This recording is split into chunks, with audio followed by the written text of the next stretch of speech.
Over the last 25 years, I've been behind the chair, in the classroom, in front of the camera, on the stage, on set styling some of your favorite A-listers, and opening doors as the first Black woman spokesperson for a few prestige hair care brands.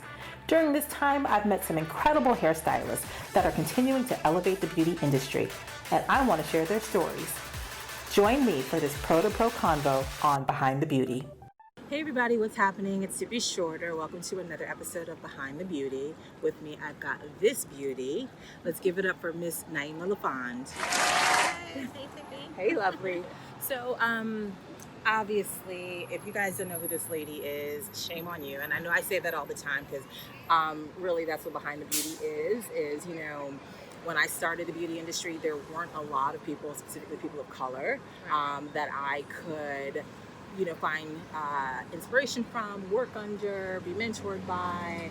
So as I have been working and seeing all of you beautiful people, all of us beautiful people, all of those beautiful people in the beauty industry just rocking it out, I just wanted to make sure that we had a platform and that everyone who is new to the beauty industry knows who everyone is. That's dope. I love that. Awesome. So this is Behind the Beauty. So Naeemah, so the whole purpose of this is for everyone out there to get to know you in a little bit deeper. Yeah. You know, we see all your gorgeous, stunning work. We read all about you in the trades. We see your beautiful family all over your Instagram. So yeah, we just want to know a little bit about you. So tell us where you're from originally. So I'm from right here in Brooklyn, New York.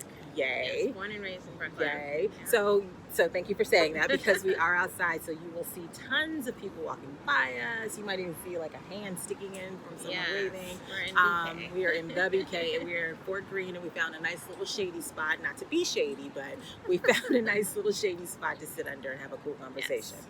Awesome. So BK, born and raised. Born and raised in Brooklyn. Awesome. I left Brooklyn when I went away to college in Buffalo, New York. Okay. For a few years, but came back. All right. What were you studying?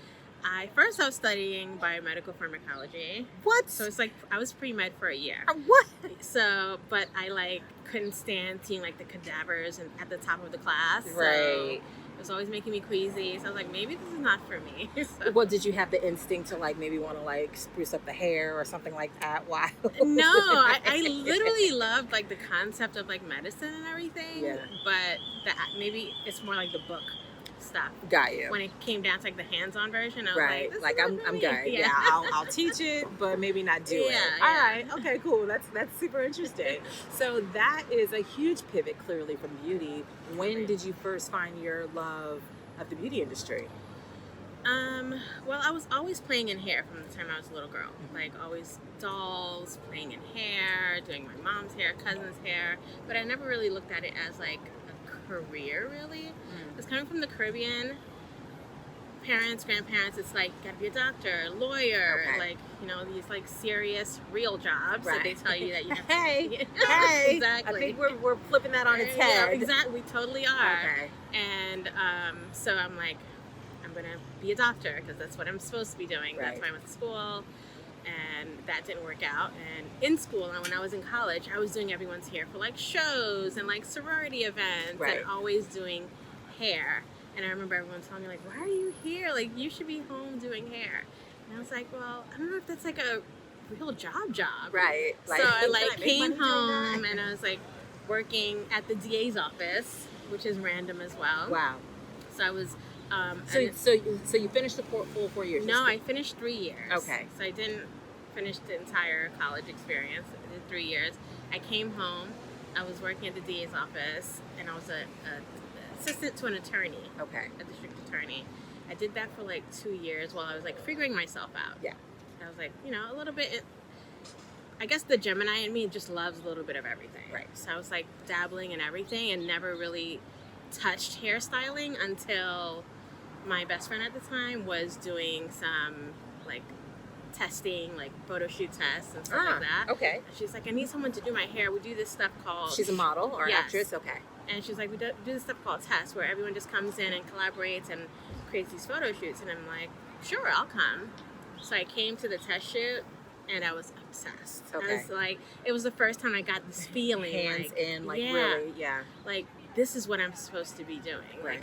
it was like my blood was like moving through my body. I was like, I'm alive. Like, this is what I'm supposed to do. That is the most amazing feeling ever. Like when you find like whatever it is, like the passion, because as creative beings, like, you know, you just like to your point, as creative beings, we tend to have our hands in a lot of things, but when that one thing really clicks, like the electricity that rolls through your body is contagious, and you just want that all the time. So that's so exciting. So with that, did you then decide, okay, now I have to go to beauty school? Like, what was the path? So, or did you just continue testing? No, I did testing for like 2 years, and I was just like testing. I was like getting published, but I'm like, I can't really, as non-licensed and like in magazines and stuff. And I was just like, this can't really go much further without a license. And I went to this seminar by this woman called Crystal Wright. You know Crystal? Yes. So I went to her seminar during those 2 years because I'm like trying to figure it out.